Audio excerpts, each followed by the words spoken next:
burn off his energy. We've just been for a walk around the block. We had Connie and Chief on the lead. Rainbow was following, and we got so far around, and Chief wanted to go up a lamppost, and a pedestrian was coming round, and Connie was like chirping after him and sort of being matriarch and making sure he was okay and keeping him close and making sure that, you know, he was doing as he was told and staying with us. And she put a towel up because a lady made a jump and the pedestrian crossed the other side of the road.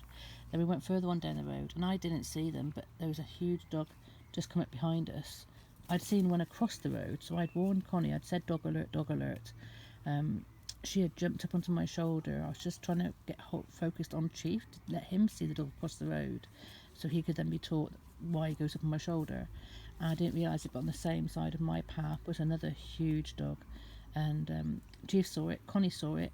Chief was still down. Connie jumped down, put her hackles up to defend him. Chief sort of was like trying to sort of jump and run away. I'm trying to put him on my shoulder. And Connie went up again onto my shoulder again, and then had Chief up. Then Chief jumped onto the nearby bin.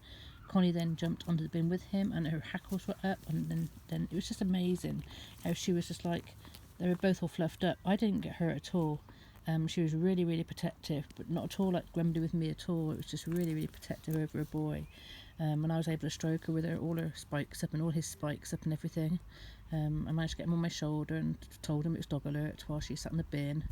And just saying well done to her. And she was amazing. Rainbow had also jumped into the garden and jumped onto the wall beside us. So both girls were actually sort of watching over Chief and looking after him. After the dogs had gone, Connie looked at me and just settled a bit, and then I put Chief on my shoulder, and she was carried on chirping and just followed us down the road. And then to go past the shops, she jumped up too, so I had both cats on my shoulder. She was guarding him as we were going past the cars and the people. And do you know what? I'm so proud. I mean, these two have really accepted each other. He's quite feisty with her. Look, he's very pushy. He's very forward, but she is so taken by him. The last few days, she's just been coming in and out of the van constantly, about 20 times a day. She's settling down and lying on the bed in the van with him, and obviously, it's just she wants to be with him. She wants to go out with him, and when we went for the walk, she was ready to put her lead on.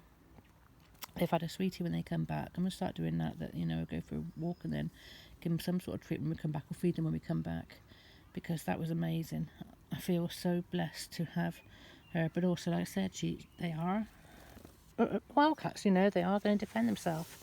But at the same time, I literally, all I had was a tiny scratch on my arm just from where she jumped up. So I'm bare-armed in my dress, bare legs as well, and yet they're brilliant.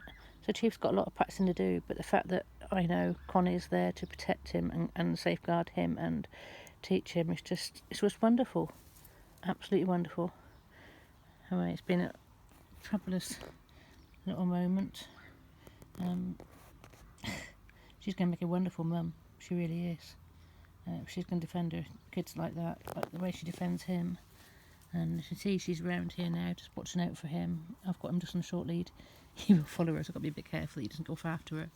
So, but whilst he's getting rid of this bit of pent-up energy, I've just let him on this, taken off the zip line and just let him drag the lead behind him, so he has a bit of free play time without the pressure on him. And as you can see, Connie's now trying to lie down and enjoy herself and have a bit of a cat nap, and he's just pestering her, and it's just wonderful to see. Yeah, that's me, good girl. There's a good girl. There you go, look, this is Connie in her non-silly mood. I'm just really, really loving it, and I'm really looking forward to sort of getting out on the road and, taking them places, aren't we? We don't walk far, we don't need to walk far, it's too hot, but the fact that they, she just knows her job, she knows where she has to be, on the floor or on my shoulder, and as soon as Chief learns that, for the right reasons, he's a bit manic, bless him, and it's after all the smells and the scents, a bit too much, aren't you? But he's a baby still, and like I say, he's not getting the intense training that Connie had, but it'll come. And obviously at the end of the day, I want him to be more of a therapy cat and actually have people stroking him and everything, so we'll be training him slightly differently and actually have him, liking people and going to people, and he's just getting time, letting him do his own time at the moment, because He's very wary at the moment, and just, you know, where's he gone? Where's he gone? Pretty stunning. So yeah, my little wildcat girl is absolutely perfect. That's it. Exactly how I wanted her to be. I'm very proud. And so I don't mind at all when she's in her moody moments and defending herself from me and things like that. She's not doing it intentionally, obviously. It's just her hormones. But as you see now, she's just absolutely lovely. Don't you? I can rub her tummy and not get eaten. And hey, this is the Connie that's lovely time. So we'll wait and see now if she gets pregnant at all.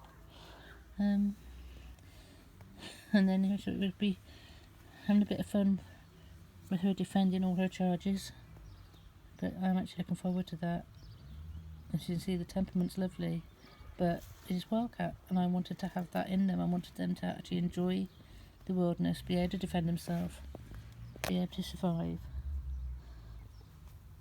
and obviously protect themselves from whatever we come across as we're out and about. But anyway, we'll let him go and have his little play now. And she'll try and sit down with me. And she's chosen to come and sit down by me as well. This is not, you know, this is not me making her sit here, or she's not in the lead at all. She's chosen to be with me. And this is what I miss, you know. I've got to remember that Connie's still a young girl. She's, you know, so I have to make sure I give her that some attention and time when she's in the mood to do so. She had a little play earlier as well. But as you can see, they're very well bonded. Aren't you, Connie? Hey? Good girl. Right, bye for now.